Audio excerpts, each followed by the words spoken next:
للہ وکفیٰ وسلام علی عبادہ الذین اصطفیٰ اما بعد۔ سورہ القصص کی تفسیر پڑھ رہے ہیں، اس کو اللہ تعالیٰ نے حروف مقطعات سے شروع کیا، طاسین۔ یہ اللہ اور اس کے معبودوں کے درمیان راز ہیں، ان کی حقیقت عام بندوں کو نہیں بتائی گئی، مگر مفسرین نے اندازاً جو باتیں لکھی ہیں تو فرماتے ہیں طاسین سے مراد ہے طور سینا، اور میم سے مراد ہے موسیٰ علیہ السلام۔ گویا اس صورت میں موسیٰ علیہ السلام والا قصہ ہے۔ اب موسیٰ تو نام کئی لوگوں کا ہو سکتا ہے، مگر طور سینا والے موسیٰ ایک ہی ہیں جو اللہ کے کلیم بنے اور جن کو اللہ نے نبوت عطا فرمائی۔ چنانچہ اللہ تعالیٰ نے بتایا کہ فرعون ایک بادشاہ تھا جو اپنے اختیارات کا ناجائز استعمال کر رہا تھا۔ ایک گروہ کو اس نے دبا کے رکھا ہوا تھا، بنی اسرائیل، اور ان کو جو چاہتا تھا سزا دیتا تھا، اور دوسرے گروہ کو اس نے اپنا بنایا ہوا تھا۔ ایسے ظالم لوگوں کا طریقہ کار یہی ہوتا ہے، ڈیوائڈ اینڈ رول، کہ عوام کو تقسیم کر دیتے ہیں اور پھر من مرضی کرتے ہیں، پھر ان کی ہر اچھی بری بات کی تصدیق کرنے والے ان کے عاشق نشین ہوتے ہیں۔ چنانچہ وہ بنی اسرائیل کے بچوں کو ذبح کروا دیتا تھا اور ان کی بیٹیوں کو زندہ چھوڑتا تھا۔ کسی قوم کو کمزور کرنے کے لیے یہ بڑا اہم ہے کہ اس کے اندر مرد نہ ہوں۔ اگر صرف عورتیں ہوں گی تو وہ قوم کبھی مضبوط نہیں ہو سکتی، مگر اللہ تعالیٰ نے ارادہ کیا کہ میں نے فرعون کے ظلم سے بنی اسرائیل کو نجات دینی ہے، تو موسیٰ علیہ السلام کی پیدائش ہوئی۔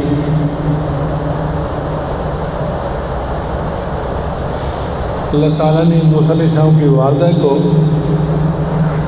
الہام فرمایا کہ تم اپنے بچے کو دودھ پلاؤ، اور جب تمہیں ڈر لگے کہ کوئی پولیس والا اس کو پکڑ کے لے جائے گا تو اس بچے کو دریا میں ڈال دینا۔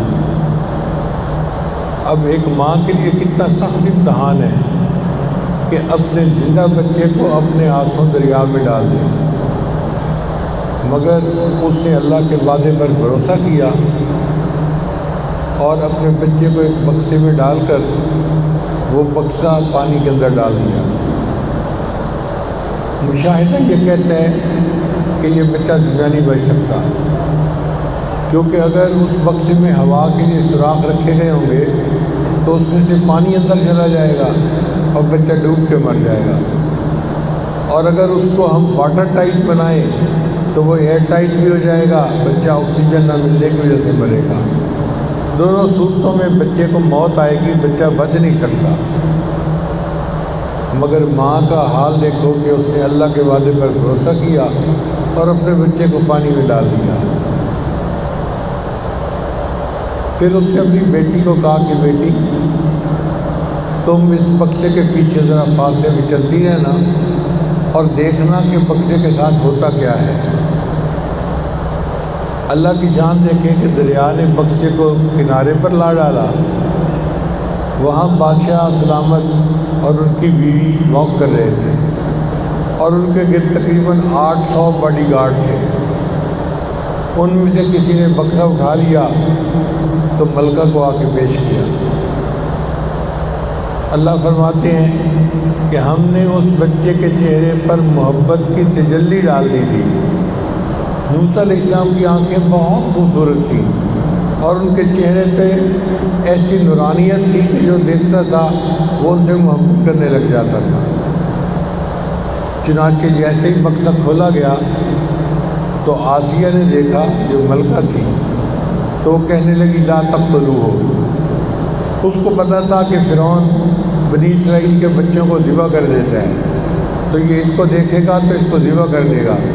اس نے کہا نہیں، تم اسے قتل مت کرواؤ، عسیٰ ان ینفعنا او نتخذہ ولدا، ہم اس سے نفع اٹھائیں گے اور ہم اس کو اپنا بیٹا بنائیں گے۔ کیونکہ اس کی اپنی اولاد تھی نہیں تو اس نے کہا کہ ہم اس کو اپنا بیٹا بنائیں گے۔ اب یہاں پر فرعون کے ذہن میں بات آئی کہ جب کسی بچے کو ہم اپنے گھر میں پالیں گے تو بچہ ہماری مخالفت کیوں کرے گا، تو ہمارا احسان مند ہو کر رہے گا۔ چنانچہ وہ کہنے لگا ٹھیک کہہ رہی ہو، ہم اس بچے کو اپنا بیٹا بنا لیتے ہیں۔ اب بچے کو اڈاپٹ کرنا ایک خوشی کی بات ہوتی ہے، تو فرعون نے خوشی منانے کے لیے جتنے وہاں گارڈ تھے، غلام، ان سب کو آزاد کر دیا۔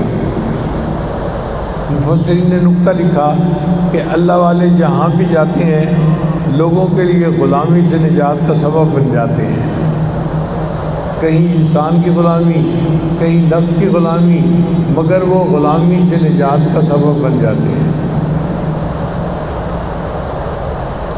اب عورت نے یہ کہا تھا کہ یہ ہماری آنکھوں کی ٹھنڈک ہے،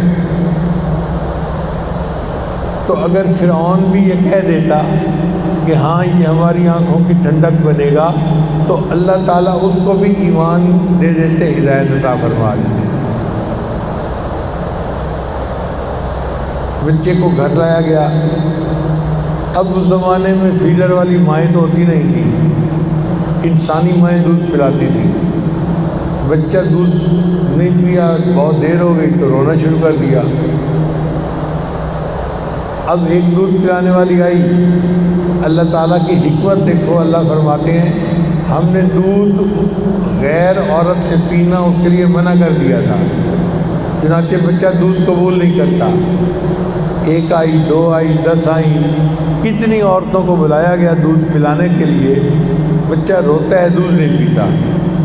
ساری رات جاگتے گزر گئی تو فرعون کا نیند نہ ہونے کی وجہ سے برا حال تھا۔ اب وہ چاہتا تھا کہ کوئی مسئلہ حل ہو تاکہ میں جا کے سوؤں۔ جب صبح ہوئی تو موسیٰ علیہ السلام کی جو والدہ تھی وہ بہت غمزدہ تھی۔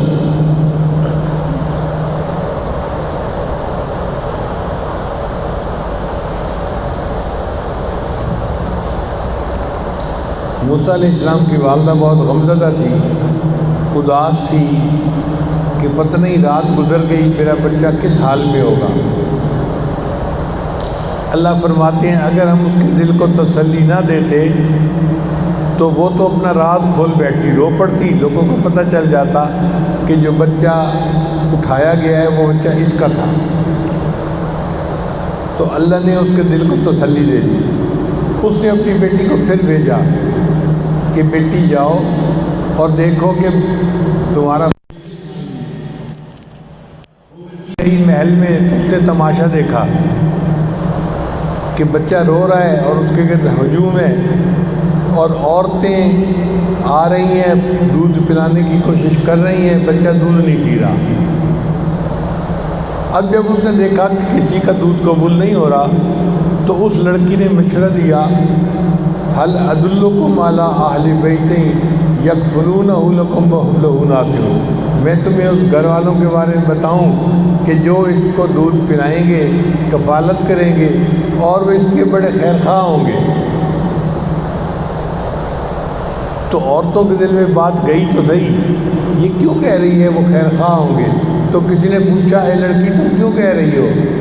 وہ بھی موسیٰ علیہ السلام کی بہن تھی، کہنے لگی جی کہ ہم فرعون کی رعایا ہیں، ہم اگر خیر خواہی نہیں کریں گے تو کون کرے گا؟ کہنے لگے اچھا ٹھیک ہے بلاؤ۔ چنانچہ بیٹی آئی، اس نے کہا کہ امی چلو، بھائی دودھ نہیں پی رہا کسی عورت کا۔ اب موسیٰ علیہ السلام کی والدہ جو اپنے آپ کو مجرم سمجھ رہی تھی کہ میرا بیٹا ہے پتہ نہ چل جائے، اب وہ VIP بن کے جا رہی ہے۔ جیسے ہی جا کے اس نے اپنے بچے کو دودھ دیا تو بچے نے دودھ قبول کر لیا۔ شور مچ گیا جی، بچے نے دودھ پی لیا۔ فرعون کو بھی کسی نے خبر دی جی بچے نے دودھ پی لیا ایک عورت کا۔ فرعون کہنے لگا اچھا میں تو سونے جا رہا ہوں، نیند سے میرا برا حال ہو رہا ہے، جب تک میں فارغ جاگ کے واپس نہیں آؤں گا اس عورت کو جانے نہیں دینا۔ موسیٰ علیہ السلام کی والدہ نے بچے کو دودھ پلایا تو پھر اس نے کہا کہ بھائی میرا گھر تو اپنا ہے، میرا خامد ہے، بچے ہیں، میں تو وہاں رہوں گی، میں یہاں نہیں رہ سکتی۔ انہوں نے کہا نہیں، بادشاہ سلامت اٹھیں گے تو فیصلہ کریں گے۔ اب بادشاہ سلامت اٹھے تو اس نے بادشاہ کو بھی یہی کہا کہ میں تو یہاں نہیں رہ سکتی، میں تو گھر جاؤں گی۔ بادشاہ سلامت نے فیصلہ کیا کہ اچھا اگر تم گھر جانا چاہتی ہو نا تو بچے کو بھی اپنے ساتھ لے جاؤ، اس کو گھر پہ دودھ پلاتی رہنا، ہم تمہاری مہینے کی تنخواہ بھجوا دیا کریں گے۔ جو اللہ کے وعدے پر بھروسہ کرتا ہے یوں اللہ تعالیٰ اس کے ساتھ خیر کا معاملہ کرتے ہیں۔ اپنے بیٹے کو دودھ پلاتی تھی اور اس پر اس کو تنخواہ بھی مل جاتی۔ اب بچہ تو اپنی ماں کے پاس واپس آ گیا اور بچے نے پلنا شروع کر دیا۔ اب یہ بچہ دو گھروں کا بچہ تھا، ایک جس کا دودھ پیتا تھا وہ ماں تھی، اور ایک محل میں اس کو فرعون کا بیٹا سمجھا جاتا تھا۔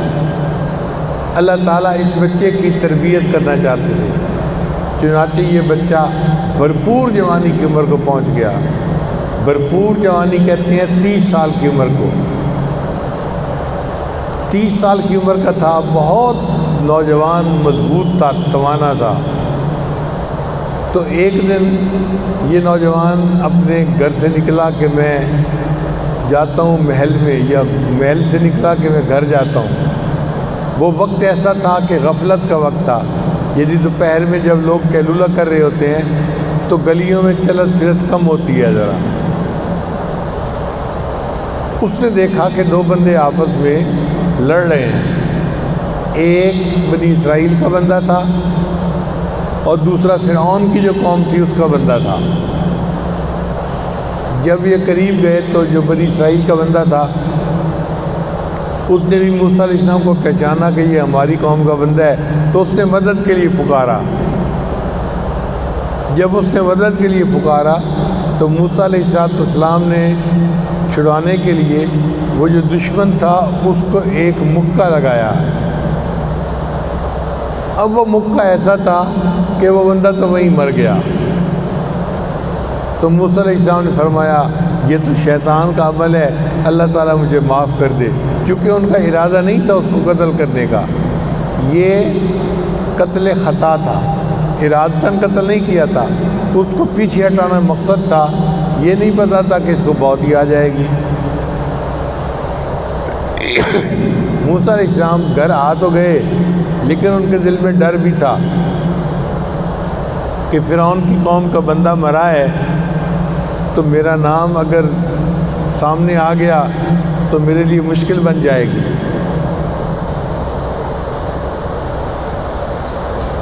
دوسرے دن پھر ایسا ہی ہوا، موسیٰ علیہ السلام نکلے گھر جانے کے لیے، کیا دیکھتے ہیں کہ وہی بندہ جو کل کسی اور کے ساتھ جھگڑ رہا تھا آج ایک اور بندے کے ساتھ لڑائی کر رہا ہے۔ اس نے موسیٰ علیہ السلام کو دیکھا تو دور سے پکارا، اور میری مدد کرو، میری مدد کرو۔ اس کا معاملہ ایسے ہی ہے جیسے چھوٹا بچہ جھگڑ رہا ہو نا اور قریب سے کوئی اس کا بڑا گزرے تو امی یا ابو یوں کر کے پکارتا ہے، اس نے بھی موسیٰ علیہ السلام کو پکارا، آئیں میری مدد کریں۔ موسیٰ علیہ السلام نے دیکھا کل بھی یہی لڑ رہا تھا، آج پھر یہی لڑ رہا ہے، تو موسیٰ علیہ السلام نے اس بندے کو کہا کہ مجھے تو لگتا ہے تو ہی جو ہے نا بھٹکا ہوا ہے۔ اب موسیٰ علیہ السلام بڑھے کہ میں ان دونوں کو چھڑواتا ہوں، مگر وہ بندہ جو تھا وہ تو ایک سیلفش بندہ تھا۔ اس نے دیکھا کہ موسیٰ علیہ السلام آ رہے ہیں اور ان کے مکے میں تو اتنی طاقت ہے کہ کل بندہ مر گیا تھا، تو فوراً وہ پھٹ پڑا، کہنے لگا تم نے کل ایک بندے کو مارا تھا، کیا آج مجھے بھی مارنا چاہتے ہو؟ اور اس نے یہ نہ سمجھا کہ میں ایک بہت بڑا راز اگل رہا ہوں۔ اب جو کل بندہ مرا تھا جس کے قاتل کا پتہ نہیں چل رہا تھا، اس کا پتہ چل گیا کہ موسیٰ علیہ السلام کے ذریعے سے وہ بندہ مرا ہے۔ اب یہ بات جب فرعون کے پاس پہنچی تو فرعون نے تو اس کو پولیٹیکل ایشو بنا لیا کہ جی ہماری اونچی قوم کے بندے کو ایک نیچی قوم کے بندے نے مار دیا۔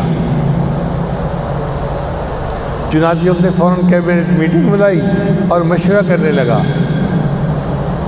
جب وہ مشورہ کر رہا تھا تو اس کے کابینہ میں ایک بندہ وہ بھی تھا جو موسیٰ علیہ السلام سے محبت رکھتا تھا۔ وہ باہر نکلا اور اس نے موسیٰ علیہ السلام کو آ کر بتا دیا کہ ان الملا یأتمرون بک لیقتلوک، کہ یہ جو ایم پی ایم این اے ہے نا، آپ کے بارے میں مشورہ کر رہے ہیں کہ آپ کو پھانسی دے دی جائے۔ اب میں آپ کو آ کے بتا رہا ہوں کہ آپ اگر جان بچانا چاہتے ہیں تو یہاں سے چلے جائیں۔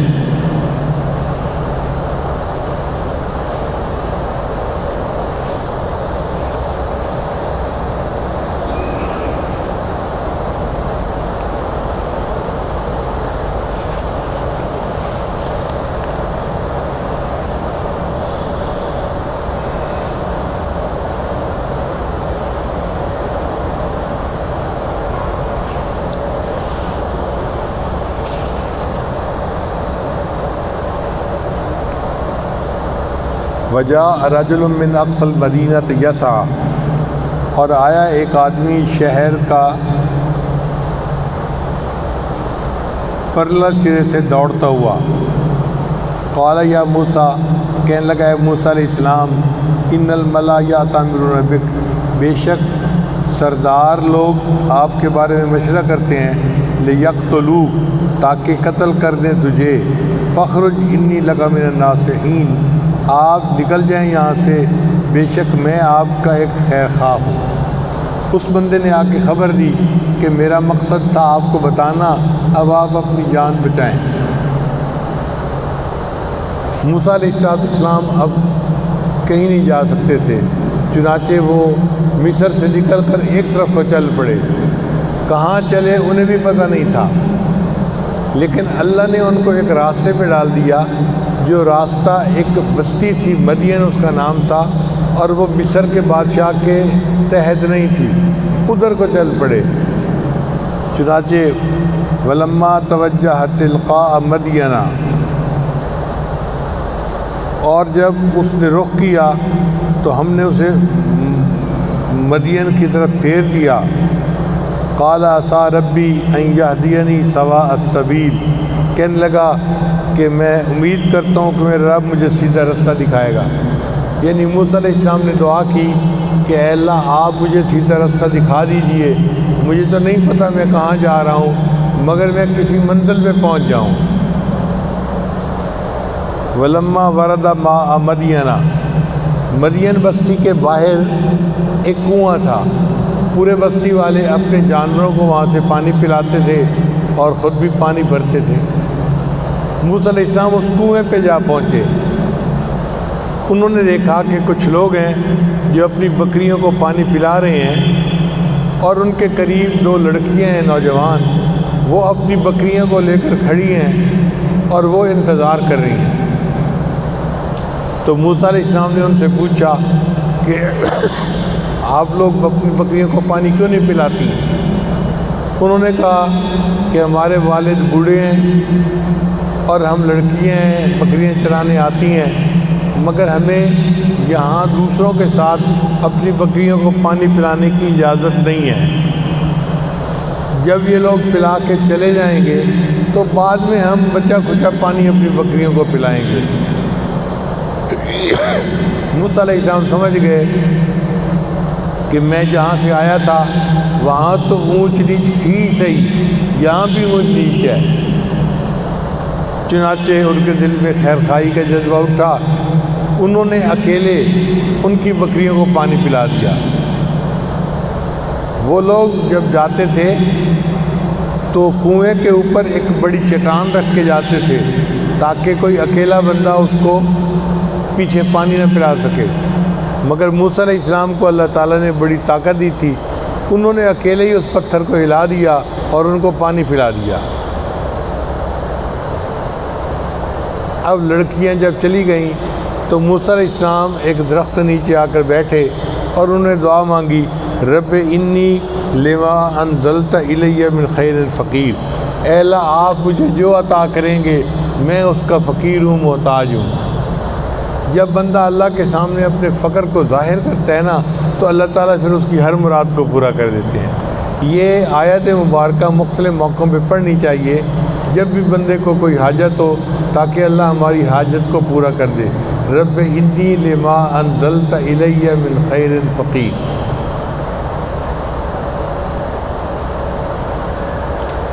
وجاءت احداہما تمشی علی استحیاء، ابھی موسیٰ علیہ السلام اس درخت کے نیچے بیٹھے آرام کر رہے تھے کہ اتنے میں ان دو میں سے ایک لڑکی واپس آئی اور وہ بڑے شرم و حیا کے ساتھ چل رہی تھی۔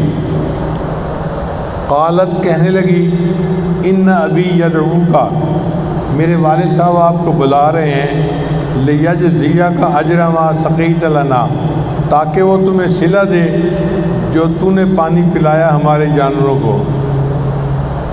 تو موسیٰ علیہ السلام اس لڑکی کے ساتھ اس کے گھر گئے۔ اس کے والد کا نام تھا شعیب علیہ السلام۔ وہ بوڑھے تھے، زیادہ چل پھر نہیں سکتے تھے، تو انہوں نے بلوایا تھا۔ تو جب موسیٰ علیہ السلام وہاں پہنچے تو انہوں نے کہا کہ جی سنائیں کیا حال ہے۔ فلما جاءہ، پس جب ان کے پاس گئے، وقص علیہ القصص، اور اس کو انہوں نے اپنے حالات سنائے۔ قال، شعیب علیہ السلام نے فرمایا، لا تخف، ڈر نہیں، نجوت من القوم الظالمین، اب تو ظالموں کی قوم سے نجات پا گیا، کیونکہ وہاں پہ فرعون کی حکومت نہیں تھی، وہ آزاد لوگ تھے۔ اب آپس میں بات چیت ہونے لگی تو شعیب علیہ السلام کی ایک بیٹی جو تھی قالت، کہنے لگی، قالت احداہما، تو ان دونوں میں سے ایک نے کہا، یا ابت استاجرہ، اے ابا جان اس کو کام پہ مزدور رکھ لیجئے، جیسے گھروں میں کاما رکھتے ہیں نا، کام کرنے والا، یہ جانوروں کی نگرانی کے لیے۔ تو اس لڑکی نے مشورہ دیا کہ ابا جان اس کو کام کرنے کے لیے رکھ دیجئے، ان خیر من استاجرت القوی الامین، اچھا کام کرنے والا وہ ہوتا ہے جو قوی بھی ہو اور امین بھی ہو۔ اس نے موسیٰ علیہ السلام کے بارے میں دو باتیں کی اور دونوں باتیں 100% تھیں۔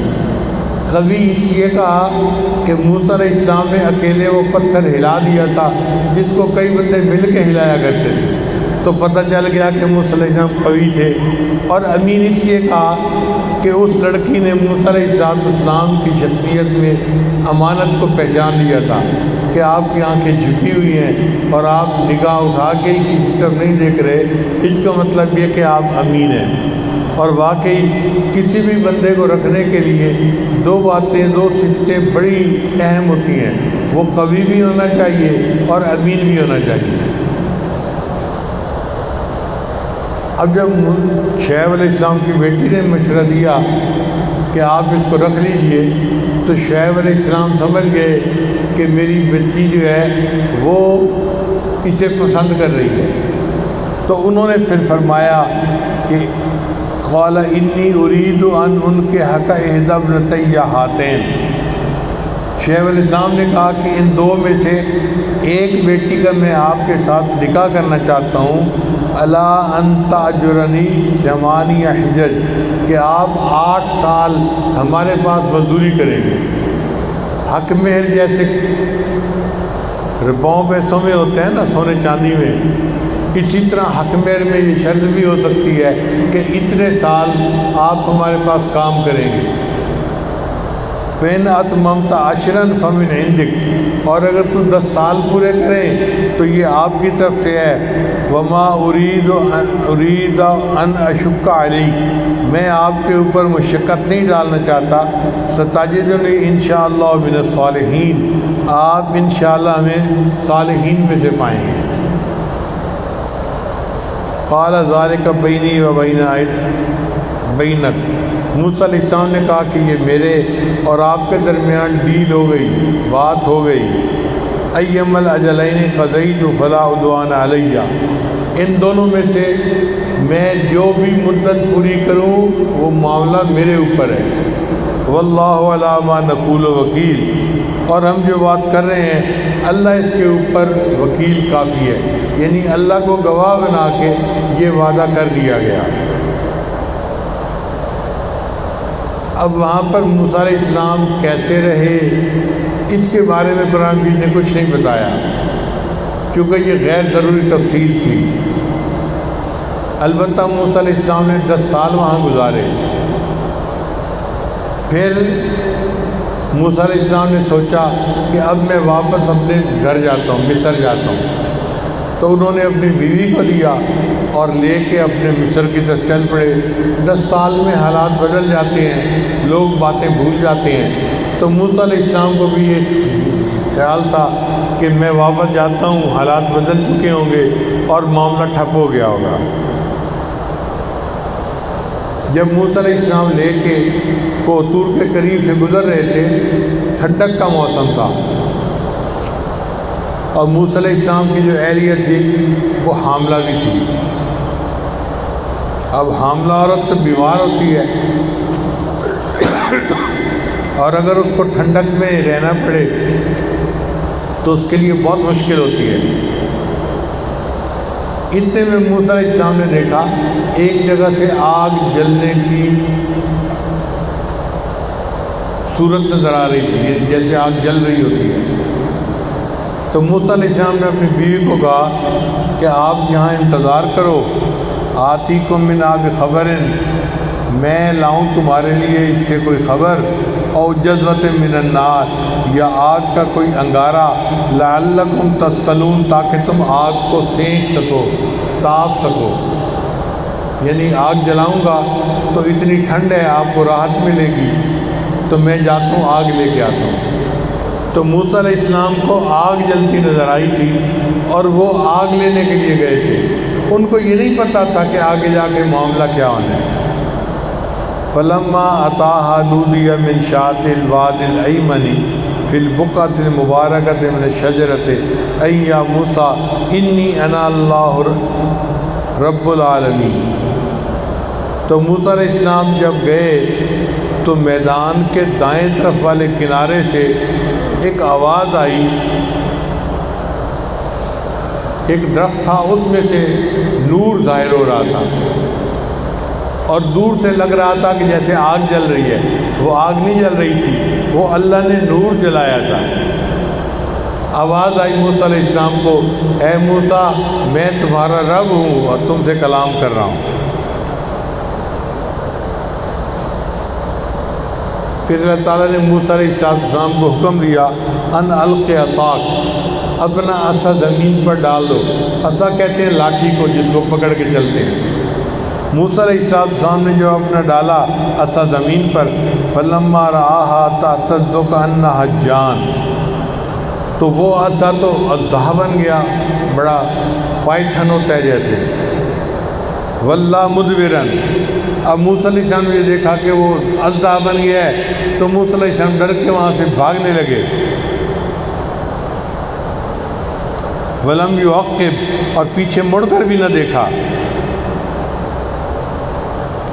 اللہ تعالیٰ نے فرمایا، یا موسیٰ اقبل، اے موسیٰ آگے آ، ولا تخف، اور ڈر نہیں، انک من الآمنین، تو امن پانے والوں میں سے ہے۔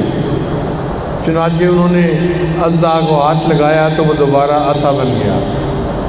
اللہ تعالیٰ یہ سبق دینا چاہتے تھے کہ اے موسیٰ علیہ السلام، نفع اور نقصان اسباب میں نہیں ہوتا، چیزوں میں نہیں ہوتا۔ ہم چاہتے ہیں تو چیز میں نفع ڈال دیتے ہیں، ہم چاہتے ہیں تو نقصان ڈال دیتے ہیں۔ یہ عصا تھا تمہارے لیے فائدے کی چیز، ہمارے حکم سے تم نے زمین پہ ڈالا تو یہ اژدہا بن گیا، نقصان دینے والا۔ پھر آپ تو بھاگے جا رہے تھے، ہمارے حکم سے آپ نے عصا کو ہاتھ لگا دیا، یہ پھر عصا بن گیا، یعنی ہمارے کہنے سے نفع والی چیز نقصان والی بن گئی اور نقصان والی چیز نفع دینے والی بن گئی۔ تو اللہ تعالیٰ نے موسیٰ علیہ السلام کو یہ ایک معجزہ عطا فرما دیا۔ پھر اللہ تعالیٰ فرماتے ہیں اسلک یدک فی جیبک، اپنا ہاتھ اپنے گریبان میں ڈالو، یعنی جیسے بندہ یوں ڈالتا ہے نا ہاتھ اپنا ہاتھ ڈالو۔ جب موسیٰ علیہ السلام نے ہاتھ ڈال کے نکالا تو ان کا ہاتھ جو تھا وہ بالکل پر نور سفید جو ہوتا ہے وہ بن گیا تھا۔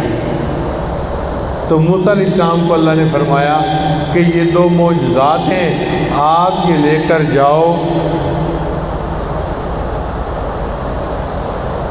فضان کا برہانان، یہ دو برہان ہیں، دو نشانیاں ہیں، من ربک، آپ کے رب کی طرف سے، الی فرعون و ملئہ، فرعون اور اس کے سرداروں کے لیے، انہم کانوا قوما فاسقین۔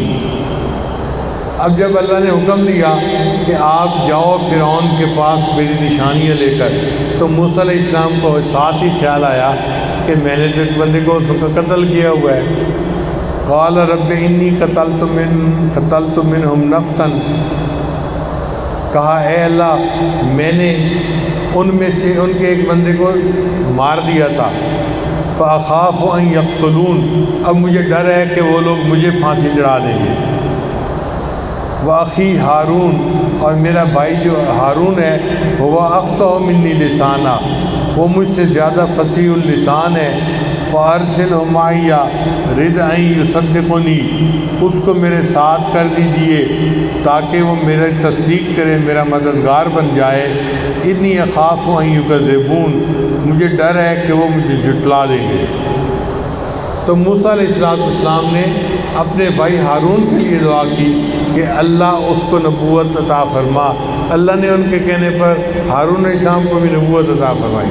کہتے ہیں کہ بھائیوں کے احسان بھائیوں پر بڑے ہوتے ہیں، لیکن جو احسان موسیٰ علیہ السلام نے ہارون علیہ السلام پر کیا، ایسا احسان کوئی نہیں کر سکتا کہ انہوں نے سفارش کی اور ان کی سفارش پر اللہ نے ان کے بھائی کو نبوت عطا فرمائی۔ قال سنشد عضدک باخیک، فرمایا ہم ابھی مضبوط کر دیں گے تمہارے بازو کو تیرے بھائی کے ذریعے۔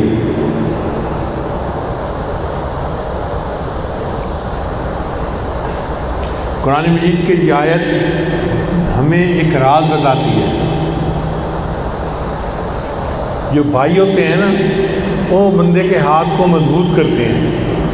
قال سنشد عضدک باخیک، ہم ابھی مضبوط کر دیں گے تمہارے بازو کو تیرے بھائی کے ذریعے سے، 1 1 اور 2 11۔ چنانچہ دنیا میں موسیٰ علیہ السلام کو ایک پریشانی سامنے آئی تو اس پریشانی سے نمٹنے کے لیے ان کو کون یاد آیا؟ اپنا بھائی یاد آیا۔ اور قیامت کے دن بھی ایسے ہوگا، بندے پر قیامت کی پریشانی آئے گی اور اس وقت وہ سوچے گا کہ میں کس سے مدد حاصل کروں، تو اللہ فرماتے ہیں کہ وہ قیامت میں سب سے پہلے اپنے بھائی سے مدد مانگے گا۔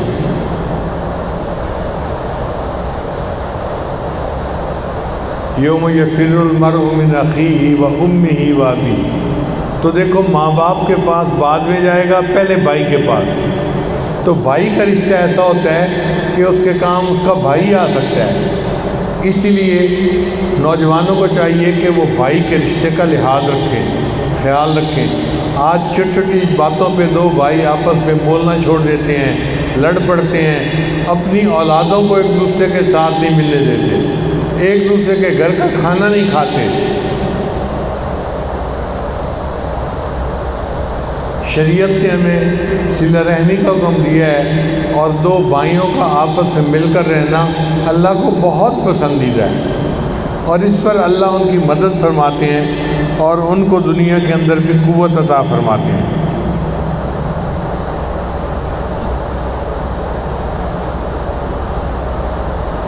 وَنَجْعَلُ لَكُمَا سُلْطَانًا فَلَا يَصِلُونَ إِلَيْكُمَا، بس ہم آپ کو عطا کریں گے غلبہ اور وہ آپ کو نہیں پکڑ سکیں گے، یعنی فرعون آپ کا کچھ نہیں بگاڑ سکے گا۔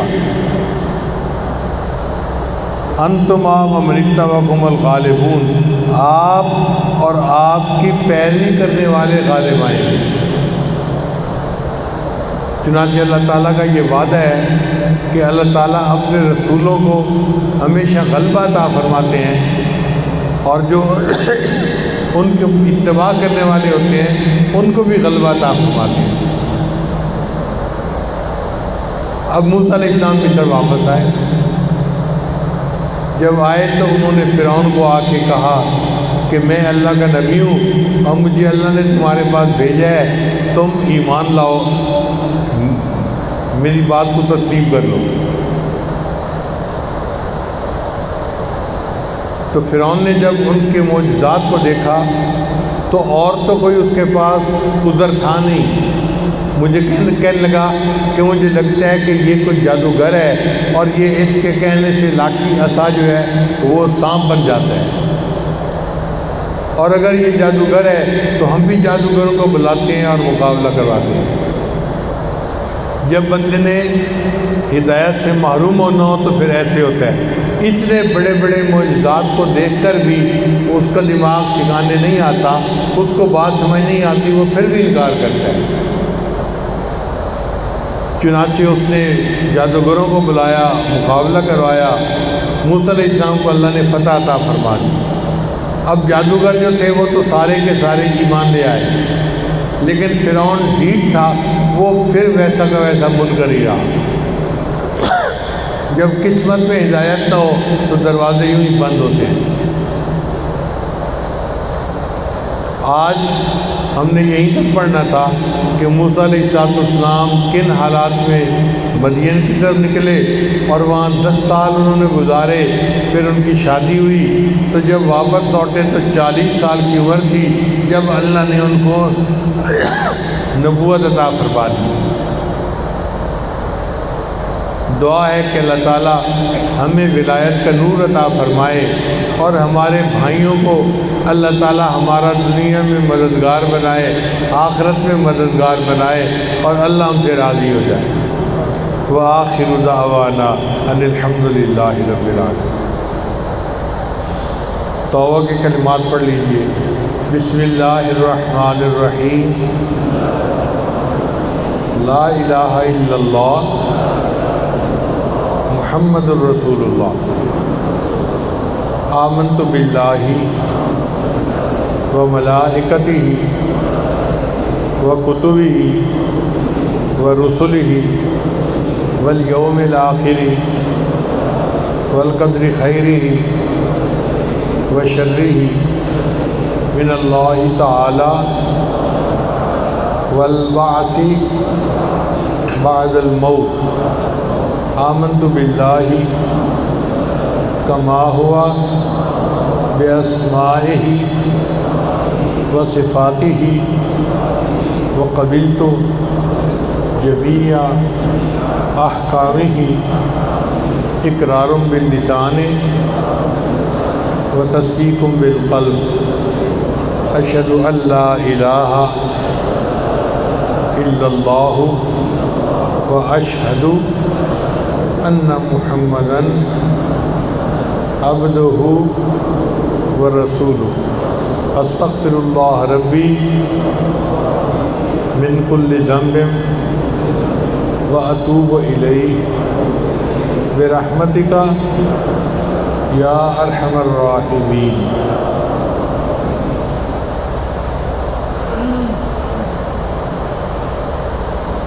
تھوڑی دیر کے لیے مراقب ہو جائیے، آنکھوں کو بند کر لیجیے، سر کو جھکا لیجیے۔ دنیا اور جو کوئی دنیا میں ہے اس سے ہٹ کٹ کے اللہ کی یاد میں ڈوب جائیے۔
لا الہ الا اللہ محمد رسول اللہ۔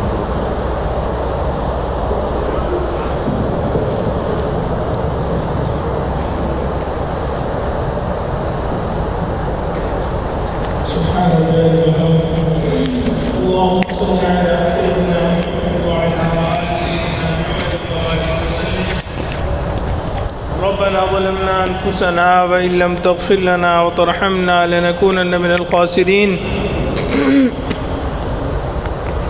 پروردگار عالم ہمارے صغیرہ کبیرہ گناہوں کو معاف فرما، اللہ ہماری نگاہوں کو پاک فرما، دلوں کو صاف فرما، سینوں کو اپنی محبت سے لبریز فرما۔ مولا اپنے عشق کی آتش ہمارے سینوں میں پیدا فرما، انگ انگ سے اپنے ذکر کو جاری فرما، روئیں روئیں سے اپنے ذکر کو جاری فرما، ہڈی ہڈی بوٹی بوٹی میں اپنی محبت پیدا فرما۔ پروردگار عالم آپ کے محبوب نے ہمیں آپ کا در دکھلا دیا، یہ بھی بتلا دیا اس در کے سوا کوئی دوسرا در نہیں۔ انبیاء بھی اسی در پہ جھکے، اولیاء بھی اسی در پہ جھکے، ہمیں بھی اسی در سے ملنا ہے۔ پروردگار عالم ہمیشہ اپنے در سے عطا فرما، اللہ کبھی بھی اپنے در سے دور نہ فرما، اللہ کبھی بھی اپنے در سے دور نہ فرما۔ اے میرے مولا کبھی بھی بے سہارا نہ فرما، اللہ کبھی بھی بے آسرا نہ فرما، اللہ کبھی بھی اپنے در سے دور نہ فرما۔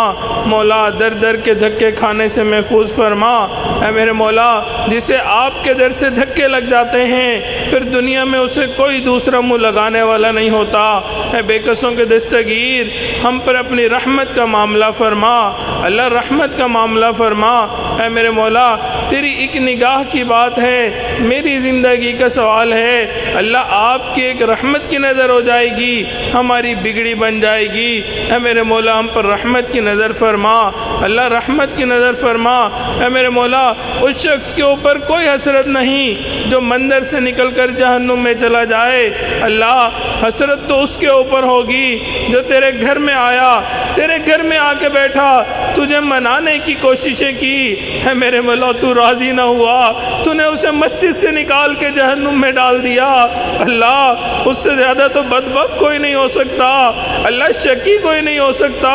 اے میرے مولا ہمیں بدبخت ہونے سے بچا لیجئے، اللہ شکی ہونے سے بچا لیجئے، اللہ اپنے غیظ و غضب سے بچا لیجئے، اللہ اپنی رحمتوں کی ٹھنڈی چھاؤں عطا فرما دیجئے۔ اے میرے مولا ہماری مغفرت آپ کی ایک نیم نگاہ کے اوپر موجود ہے، اللہ ایک نیم نگاہ عطا فرما دیجئے، اللہ تمام گناہوں کو معاف کر دیجئے، اللہ معاف کر دیجئے۔ اے میرے مولا اگرچہ ہم گناہ کر کر کے آپ کو ناراض کر بیٹھے مگر پھر مولا اب آپ کے در پہ آئے بیٹھے ہیں، اور اللہ آپ کو منانا اس وقت تک ضروری ہے جب تک کہ آپ مان نہیں جاتے۔ پیارے اللہ مان جائیے، پیارے اللہ مان جائیے، پیارے اللہ مان جائیے۔ اے میرے مولا ہم نے اس دنیا کے اندر دیکھا ہے گھر کے اندر تمام بچے موجود ہوتے ہیں، اگر کوئی ایک بچہ بگڑا ہوا ہوتا ہے، کمزور ہوتا ہے، بات نہیں مانتا، سب کوئی اس کو منہ لگانے نہیں رکھتا، لیکن اللہ ہم نے دیکھا ہے ماں پھر بھی اس بچے سے محبت کرتی ہے، اس کو کھلانا پلانا دیتی ہے، اس کا ساتھ دیا کرتی ہے کہ میرا یہ بچہ کمزور ہے۔ اللہ ہم بھی آپ کے بگڑے ہوئے بندے ہیں، اللہ کمزور ہیں، شیطان نے ہمیں بھٹکایا، نفس سے ورغلایا میرے مولا، لیکن آپ کی امید کے طلبگار ہیں، اللہ رحمت کے طلبگار ہیں۔ اے میرے مولا ہم پر رحمت کا معاملہ فرما، اللہ ہمارے ساتھ رحمت کا معاملہ فرما۔ پروردگار عالم ہمارا حال یوسف علیہ السلام کے بھائیوں والا ہے، اللہ وہ پیسے تو تھوڑے لے کے گئے تھے، غلہ پورا مانگتے تھے، انہوں نے یوسف علیہ السلام کو کہا تھا وَتَصَدَّقَ عَلَيْنَا، ہم پہ صدقہ خیرات کر دیجئے۔ اللہ آج ہم آپ کے در پہ بیٹھے ہوئے یہی کہہ رہے ہیں، دکھانے کے لیے کوئی عمل موجود نہیں، وَتَصَدَّقَ عَلَيْنَا، اللہ ہمیں مغفرت صدقے میں دے دیجئے، اللہ جنت صدقے میں دے دیجئے، اللہ جنت صدقے میں دے دیجئے۔ اے میرے مولا یوسف علیہ السلام کریم تھے، انہوں نے اپنے بھائیوں کو معاف کرتے ہوئے کہہ دیا تھا لا تثریب علیکم اليوم۔ اے میرے مولا آپ کے محبوب علیہ السلام بھی کریم تھے، انہوں نے فتح مکہ کے دن قریش مکہ کو کہہ دیا تھا لا تثریب علیکم اليوم۔ اے میرے مولا آپ تو سب کریموں سے بڑے کریم ہیں، اللہ اللہ آپ بھی حج فرما دیجئے. لا تثریب علیکم اليوم، اے میرے مولا ہماری زندگیاں بن جائیں گی، اللہ ہماری معافی ہو جائے گی. اللہ ہمیں معاف کرنے سے آپ کی رحمت میں کوئی کمی نہیں ہوگی، اللہ آپ کے خزانوں میں کوئی کمی نہیں ہوگی، مگر میرے مولا ہماری بگڑی بن جائے گی. اے میرے مولا ہمیں معاف کر دیجئے، اللہ معاف کر دیجئے. پروردگار عالم اگر معاف نہیں کرنا پھر بھی ہمیں معاف کر دیجئے، اللہ پھر بھی معاف کر دیجئے. اللہ ہمارا حال اس چرواہے کی مانند ہے جس نے کہا اللہم اغفر فإنک لا تغفر فاغفر. اے اللہ میری مغفرت کر دیجئے، مغفرت کر دیجئے. اللہ اگر مغفرت نہیں کرنی پھر بھی مغفرت کر دیجئے. اے میرے مولا ہم بھی یہی کہتے ہیں، آپ کو منانا اس وقت تک ضروری ہے جب تک کہ آپ راضی نہ ہو جائیں. پیارے اللہ راضی ہو جائیے، پیارے اللہ راضی ہو جائیے. پروردگار عالم جو مریض ہیں ان کو شفائے کاملہ عاجلہ مستمرہ عطا فرما. اللہ جو قرض دار ہیں ان کے قرضوں کی ادائیگی کی سبیل پیدا فرما.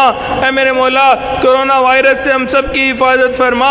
اللہ جو اس کی وجہ سے بیمار ہو گئے اللہ ان کو شفائے کاملہ عاجلہ مستمرہ عطا فرما.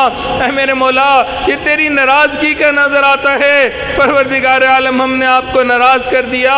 اللہ روزانہ میسیجز آتے ہیں، روزانہ کالز آتی ہیں، آج یہ بیمار ہو گیا، کل وہ بیمار ہو گیا، آج یہ ہسپتال میں ایڈمٹ ہو گیا.